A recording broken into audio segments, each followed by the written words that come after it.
Shalom sahabatku, sebelum kita masuk dalam perenungan firman Tuhan pada pagi hari ini, marilah kita terlebih dahulu menyerahkan hati dan pikiran kita kepada Tuhan di dalam doa. Terima kasih Tuhan Yesus untuk pagi hari ini kami boleh bangun dalam keadaan yang baik. Bapa, pagi hari ini kembali kami buka hati dan pikiran kami untuk diisi melalui kebenaran firman Tuhan yang akan kami dengar. Biar kebenaran firman ini menjadi pedoman buat hidup setiap kami. Haleluya, amin. Pagi hari ini kita akan merenungkan kebenaran firman Tuhan dengan tema Teladan Kristus. Sebuah tema yang mengajak kita untuk belajar rendah hati dengan memeriksa kembali sikap hati kita di hadapan Tuhan.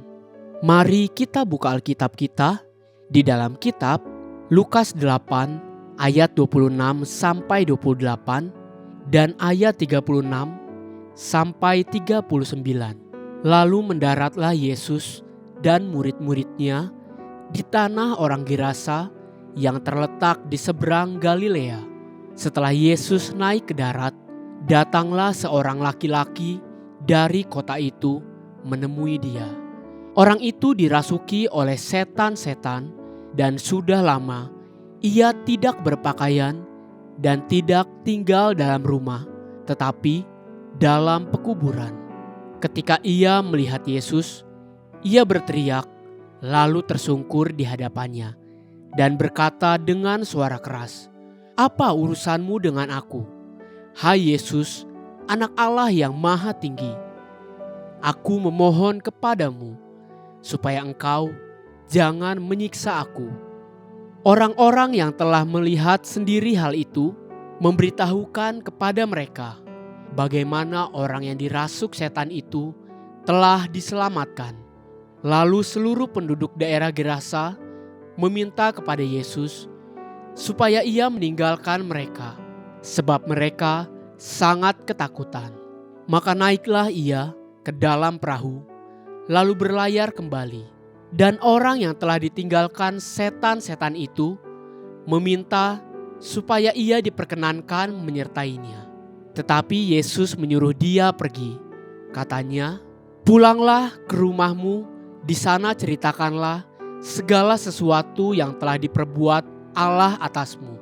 Orang itu pun pergi mengelilingi seluruh kota dan memberitahukan segala apa yang telah diperbuat Yesus atas dirinya. Seringkali hal ini membingungkan bagi saya, sebab terkadang Tuhan berkata kepada orang-orang yang telah mengalami mujizat agar jangan berbicara apa-apa tentang apa yang telah terjadi. Contohnya terhadap orang kusta yang telah dia sembuhkan. Markus 1 ayat 44. Ingatlah, janganlah engkau memberitahukan apa-apa tentang hal ini kepada siapapun. Tetapi pergilah, perlihatkanlah dirimu kepada imam dan persembahkanlah untuk pentahiranmu persembahan yang diperintahkan oleh Musa sebagai bukti bagi mereka.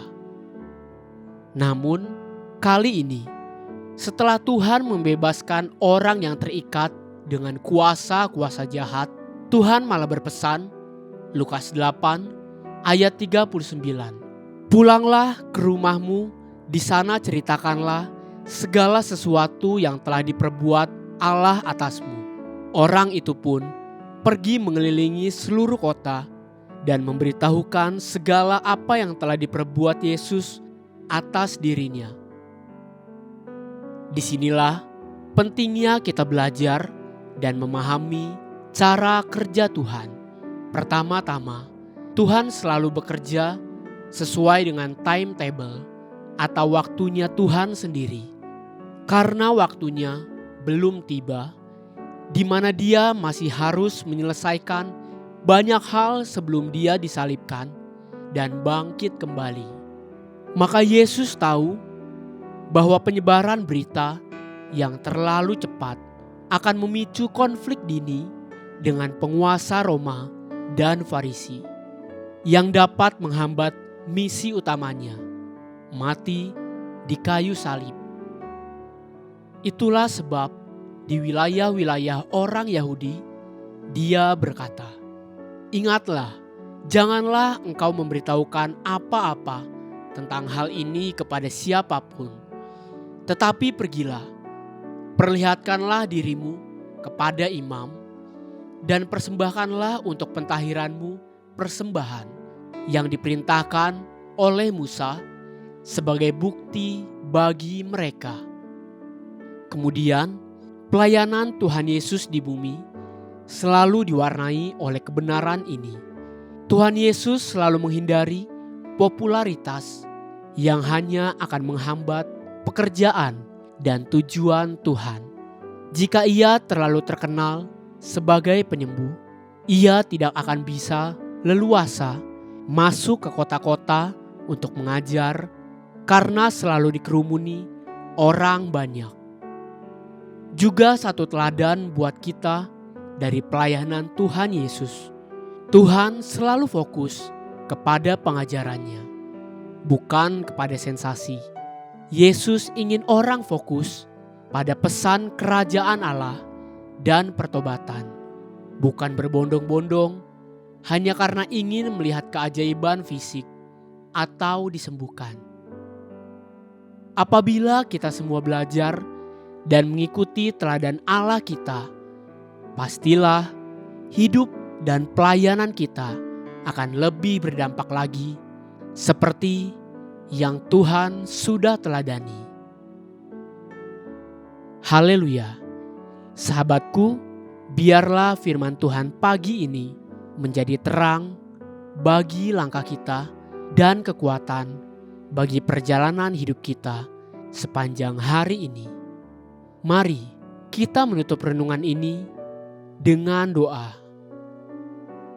Tuhan, terima kasih untuk kebenaran firman-Mu yang telah kami dengar.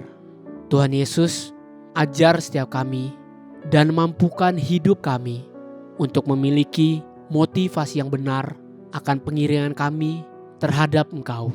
Kami mau mengikuti teladan yang sudah Engkau berikan buat hidup setiap kami.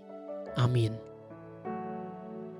Jesus loves you and so do I.